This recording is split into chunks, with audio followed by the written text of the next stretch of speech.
If you've ever watched a piece of animation and thought, wow, that is aggressively specific, beautifully drawn, and probably has a ton of hyperviolence, then you already know who we're talking about today. Oh, yeah. We are doing a deep dive on Titmouse, the powerhouse studio that didn't just, ride the waves of adult animation. I know, they basically engineered the explosion itself. Exactly. It's a really fascinating history. So for this deep dive, we're going to look at their whole, 20-plus year journey and really focus on the core tension of their success. Which is it? How did this studio, which was founded on this, punk rock indie spirit, manage to scale up and become the go-to partner for huge franchises? We're talking Star Trek, Star Wars, without losing that anarchic creative soul. And that origin story is so key. I mean, Titmouse was started back in 2000 by Chris and Shannon Pernosky, but the detail that grounds their whole thing, they didn't start as an animation house. Right. They started as a T-shirt company. The T-shirt company. Yeah,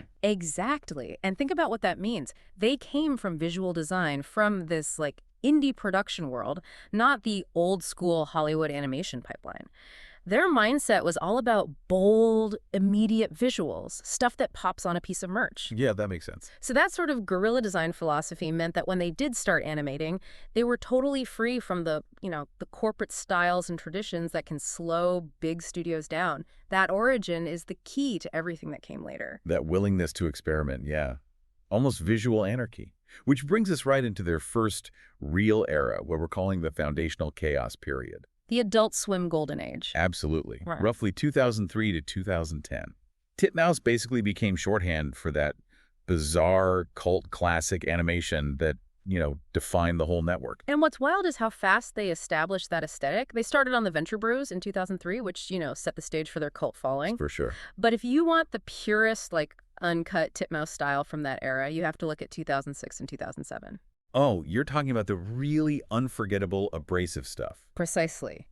Metalocalypse in 2006, hyper-stylized, hyper-violent, just brilliant rock parody. Yeah. And then Superjail in 2007, which is still just a landmark in structured chaos. I mean, it wasn't just edgy, it was visually dense.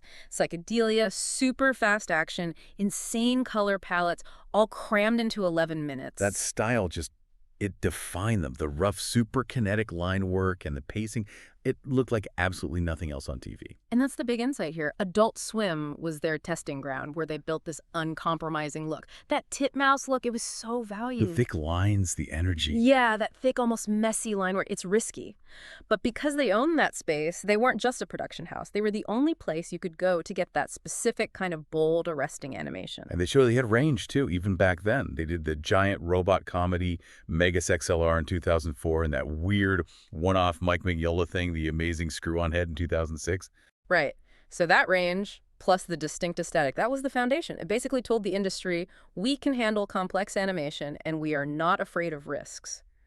Which, perfectly sets up their next phase. The phase that required massive, massive scaling, which drives us right into the next chapter, the Great Expansion, from about 2011 to 2018. This is where Titmouse really had to prove they were more than just the Adult Swim guys. Well, they kept their roots strong, of course. You had projects like China, IL, and Black Dynamite starting in 2011, which kept that original audience happy. But you're right, the strategic shift was enormous. It was almost jarring how diverse it was. Yeah. In 2012, they do Motorcity, a high-octane youth action series, and Randy Cunningham, Ninth Grade Ninja, which was aimed at a way younger audience. Right. Going from animating Death Clock to a Disney action hero in the same year, that is a huge production leap. And that pivot is so important for understanding the business of animation. The weird adult stuff, it can have unpredictable development. But kids and family content, that often requires high volume and really consistent, predictable delivery. So why do it? Why get into youth content? Stability, plain and simple. By tackling shows like Motorcity, they proved they could run these big, stable production pipelines. So it's about the cash flow. It's about the reliable cash flow, which then let them keep taking creative risks on their passion projects, like that super stylized, neon-drenched show Moonbeam City in 2015. I see. So they were funding their creative freedom, by diversifying their genres. Exactly. And that paid off hugely. I mean, their catalog just exploded. You get Turbo Fast in 2013, the launch of a cultural juggernaut with Big Mouth in 2017, even the epic tales of Captain Underpants in 2018. The range is just incredible. And that ability to handle so many different franchises and visual styles, that's what made them irresistible to major studios. The big partnerships. Yeah. Working on things like Teen Titans Go. To the movies or Star Wars. Galaxy of Adventures showed they could handle huge, highly protected IPs. They went from a boutique studio to a super versatile and dependable powerhouse. Which is where things get really interesting as we hit the modern powerhouse era from 2019 to today.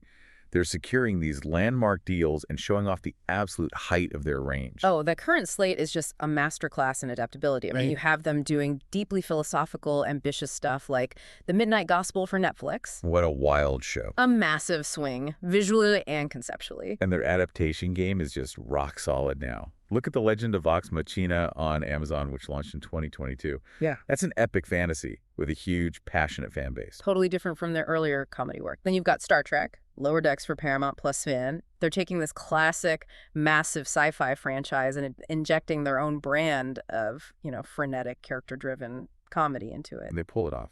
They do. And you can't forget the incredible visual storytelling in Scavengers Reign in 2023. I mean, the praise for that show's tone and design was just massive. But for all the new deals, they haven't forgotten where they came from. It says so much that we saw these big returns for their earliest hits, the Venture Bros movie and the Metalocalypse movie, both in 2023. It shows a real loyalty to the creators that built them up. And this is actually the perfect point to pivot to a really big structural insight, sort of the aha moment for the industry side of this. Okay. Titmouse built its reputation on being independent, on championing the creator, and that ethos finally showed up in a huge way in the labor structure of the studio itself. You're talking about unionization, which is still a huge point of conflict in North American animation. Precisely. Titmouse Vancouver successfully unionized in 2020. Titmouse New York followed in 2022. And this is so significant because they were among the first major non-union studios doing this kind of huge franchise work to successfully organize. Okay, so why does Titmouse doing it matter more than another studio? Because it connects right back to their origin story. Their whole identity is about supporting the creator, not the corporate machine.